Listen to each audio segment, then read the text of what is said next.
মশার হাত থেকে বাঁচতে গিয়ে ঘটে গেল এক বড় বিপত্তি। ধোঁয়া দিতে গিয়ে মুহূর্তের মধ্যেই দাও দাও করে জ্বলে উঠল ঘর। চোখের পলকে পুড়ে ছাই মাটির বাড়ি, জিনিসপত্র সবই শেষ। আতঙ্কে চিৎকার, প্রাণ হাতে নিয়ে দৌড় বাড়ির সদস্যদের। ঘটনাটি বরজোড়া ব্লকের বেলিয়াতোর গ্রাম পঞ্চায়েতের কাছালা গ্রামের। জানা গেছে আশিস দণ্ডপাত ও তার স্ত্রী নীলা দণ্ডপাতের বাড়িটি মাটির তৈরি, টালি ও টিনের ছাউনি দেওয়া ছোট্ট আশ্রয়। একদিকে বসবাসের ঘর, আরেক দিকে গরু রাখার ঘর। গরু থাকার কারণে প্রতিদিনের মতোই বৃহস্পতিবার সন্ধ্যায় বাড়িতে ধোঁয়া দেওয়া হচ্ছিল মশা তাড়ানোর জন্য। কিন্তু সেই ধোঁয়া থেকেই আচমকা আগুন ছড়িয়ে পড়ে চারিদিকে। মুহূর্তে ঘরে আগুন ধরে যায়, দাউ দাউ করে জ্বলতে থাকে গোটা ঘর। চিৎকার শুনে গ্রামবাসীরা ছুটে এসে জিনিসপত্র বার করার চেষ্টা করেন। খবর যায় বেলিয়াতোর থানায় ও দমকল বিভাগে। খবর পেয়ে বরজোড়া থেকে দ্রুত পৌঁছায় দমকলের একটি ইঞ্জিন ও পুলিশ বাহিনী। প্রায় 3 ঘন্টা ধরে চলা আগুন নেভাতে দমকল কর্মীদের সঙ্গে প্রাণপণ লড়েছেন গ্রামবাসীরাও। অবশেষে 2 ঘন্টার চেষ্টায় আগুন নিয়ন্ত্রণে আসে, কিন্তু ততক্ষণে সর্বনাশ হয়ে গিয়েছে। বাড়ির অর্ধেকটাই ছাই হয়ে গেছে, বাকি অংশ বসবাসের অযোগ্য। ভস্মীভূত হয়েছে আসবাবপত্র, জামা কাপড়, এমনকি গরুর খোঁয়ারও। ভেঙে পড়েছেন গৃহকর্ত্রী নীলা দণ্ডপাত। তার কথায়, আমাদের থাকার মতো এই একটাই ঘর ছিল, এখন সবই শেষ। কোথায় থাকবো, কিভাবে বাঁচবো কিছুই বুঝতে পারছি না। সরকারের কাছে অনুরোধ, যদি একটা আবাসের ব্যবস্থা করে দেয় অন্তত মাথা গোঁজার ঠাঁইটা হবে। গ্রামের মানুষ এখন তাদের পাশে দাঁড়িয়েছেন। মশা তাড়ানোর ধোঁয়া থেকে আগুন, সতর্ক না হলে বিপদ যে কত বড় হতে পারে কাছালা গ্রাম তার জ্বলন্ত প্রমাণ। গোয়ালে ধোঁয়া দেওয়া হচ্ছিল, প্রতিদিন দেওয়া হয়। একটা রুমে আমরা থাকি, একটা রুমে গায়ে গরু থাকে, প্রতিদিনই ধোঁয়া দেওয়া হয়। আজকে হঠাৎ কিভাবে লেগে গেল জানেনি না, গোটা হওয়ার পুড়ে গেছে। হ্যাঁ, ঘরের অবস্থা কি? কিছুই না, সব পুড়ে গেছে। হ্যাঁ, আজকে আমরা কোথায় থাকবো সেটা হ্যাঁ। আচ্ছা, ঘরে কটা রুম? 2টো রুম। আপনারা থাকেন, একটা গাই গরু থাকে। মানে মশার হাত থেকে বাঁচতে গিয়ে বড় একটা বিপদ ঘটে গেল। হ্যাঁ, তাই তো। আচ্ছা, আমরা এখন পুলিশ এবং ফায়ার ব্রিগেড এসছে। হ্যাঁ, এসেছে, তাও আগুন এসছে এখন।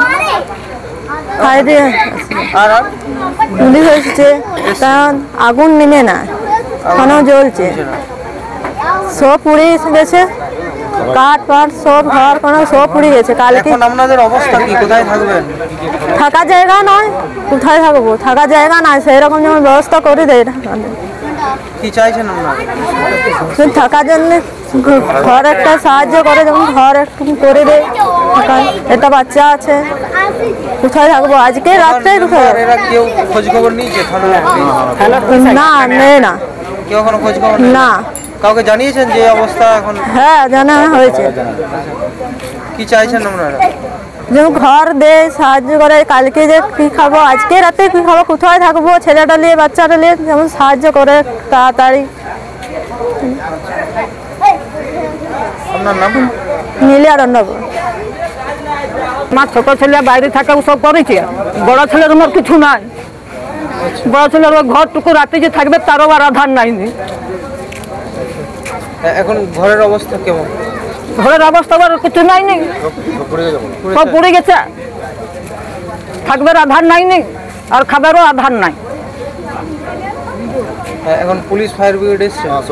হ্যাঁ, ইয়া হয়েছে, একবারে অনাধার হয়ে গেছে। এবার আপনার দেখেন যখন রক্ষার ইয়া হওয়া। আপনারা কি চাইছেন? আপনারা, আমরা চাইছি ওর একটু ঘর ইয়া করে দেখ, তাহলে থাকবে কোথায়? আমরা তো সেরকম ইয়ার লই যে হ্যাঁ ঘরের থেকে কোন কালি দিয়ে করতে পারবো না, সাহায্যতা করলে কি করে হবে? আপনার নাম? আমার আরতি দণ্ডপাত। ঘটনাটা কিভাবে হয়েছে এখন তো আমরা গ্রামের মানুষ কিছু সেরকমভাবে বুঝতে পারি নাই। তবে সন্দেহজনক কিভাবে যে আগুন লেগে যায়। টালির ঘর আছে কিছু, বুঝতে তো পারছেন, মানে গ্রামের মানুষ তো, হয়তো ধোয়া টোয়া কিছু কোনো মন্দেই আগুন লেগে গেছে। কোথাও আগুন জ্বলেছে, সেখান থেকে হয়তো ছিটকে এসে লেগে গেছে, এটাই আমাদের ধারণা আর কি। এখন বাড়িটার অবস্থা কি? বাড়ির অবস্থা এখনও মানে কি বলবো, এখনও আগুন দাউ দাউ করে জ্বলছে, সেটা আমরা এখনও নেভাতে পারি নাই। ফায়ার ব্রিগেড টিম এসেছেন, ওনারা যথেষ্ট চেষ্টা করছেন। আমাদের গ্রামের মানুষ প্রত্যেকেই এসে যথেষ্ট আগুন নেভানোর চেষ্টা চালিয়ে যাচ্ছেন। একজন দুস্থ পরিবারের তাদের মুখ চেয়ে প্রতিটি মানুষ আমাদের গ্রামের প্রতিটি মানুষ এসে পাশে দাঁড়িয়েছে। কার বাড়িতে লেগেছে, তার অবস্থা কেমন? অবস্থা একদম খুব শোচনীয়। কার বাড়ি? ওই ছেলেটি আশিস দণ্ডপাঠ, বাবার নাম শঙ্কর দণ্ডপাঠ, মানে একদম দুস্থ পরিবার, দিন আসে দিন যায়, মানে কি বলবো যে 200 টাকা হয়তো বেতনে কাজ করে। তো ওই বেতনে কাজ করার পর তিনি ওই ছেলেটি একটি রুমে থাকে আর তার পাশের রুমগুলিতে গরু বাছুর থাকে। তো এখন বর্তমান পরিস্থিতিতে কিভাবে থাকবে ওরা সেটাই আমাদের দেখার। এই জন্য আমি প্রশাসনকে বলবো যে তাদের পাশে যেন প্রশাসন সহযোগিতা করে। আমরা তো আছি গ্রামের মানুষ, প্রত্যেকেই সহযোগিতা করছি আগুন নেভানোর, যতটুকু সাহায্য করা সেটা আমরা প্রত্যেকেই করছি। ফায়ার ব্রিগেড টিম এসেও খুব সহযোগিতা করছেন, ওনাদের সাথে আমরাও আছি। গরিব পরিবারটা একটা বাড়ি যদি পেতো তাহলে? হ্যাঁ, এই গরিব পরিবার যদি একটা সরকার থেকে কোনো সহযোগিতা পায়, বাড়ি হয়তো পায়, তাহলে খুব উপকৃত হবে উনি। আপনার নাম? আমার নাম তপন দণ্ডপাঠ, কাছালা গ্রাম।